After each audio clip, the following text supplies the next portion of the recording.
I'd say a man is more obviously masculine and strong, athletic, those type of things, whereas females are more, I'd say, domestic, emotional, that type of stuff.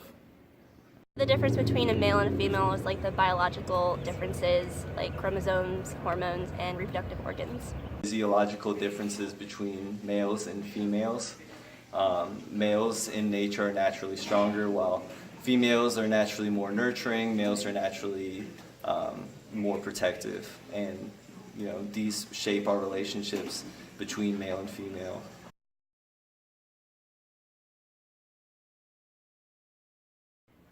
A sexually healthy person is someone who doesn't have STDs.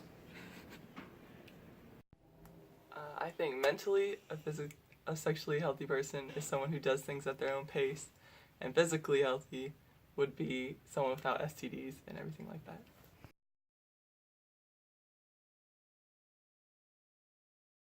Yes, my parents did give me the sex talk, and it was very informative. They made sure that I knew all the anatomy and everything and contraceptive methods if I wanted them, and they gave me pregnancy rate stuff. Okay, so my parents did not give me the sex talk, and I learned it through those really weird public school sex ed classes and asking my friends. My parents didn't give me the sex talk. I kind of learned basically through trial and error.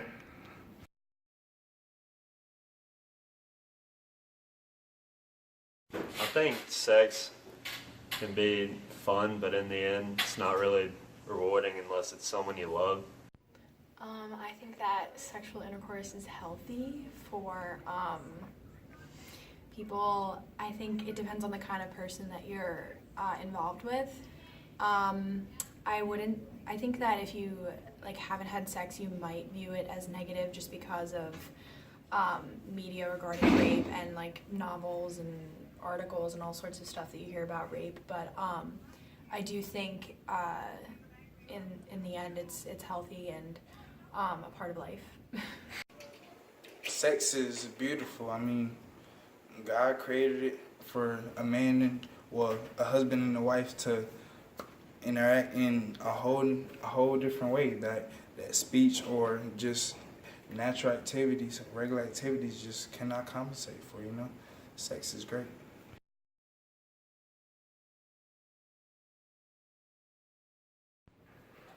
No, sex is fun. Be safe. The first time people have sex, I think they should like each other enough. I guess you can love the person. And then after that, who really cares?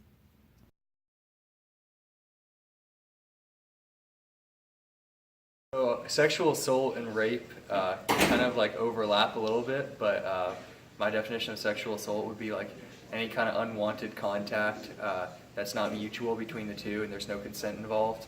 And rape, very similar, but is the next stage to that. Really that much of a difference, but I think that rape would be penetration and sexual assault could be more general and wouldn't have to be penetration.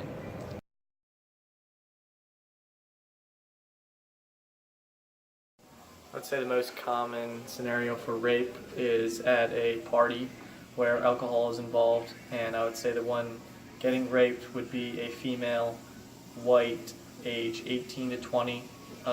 The person doing the raping would be a male, probably age 20 to 22. The party would most likely involve alcohol, and I think he would get her alone, probably because she would be too incoherent to think for herself and make decisions on her own.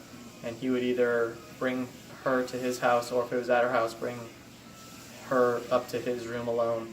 And I think it's classified as rape because she obviously isn't in the mental state to give consent. A lot of rapes that are not necessarily the party scene where both people are drunk is just when people are in high school, and a lot of times girls are very insecure and they're a little bit naive as to what's going on, and they're easily persuaded because they want to get the acceptance from a guy, or they want him to care about them. There's a lot of confusion going on, and they don't realize exactly what they're doing. And a lot of times guys in high school use this as a way to manipulate girls into having sex when the girls really don't want to, and the guys are using either verbal manipulation, normally verbal manipulation, not physical manipulation, where they're telling them all these things. They're saying, I'm going to break up with you if you don't have sex with me, or come on, it's not a big deal, everybody does it, and just keep on getting at the girl until she does it, at which point she probably doesn't even think that it was rape, because she wasn't drunk and it wasn't your typical scenario.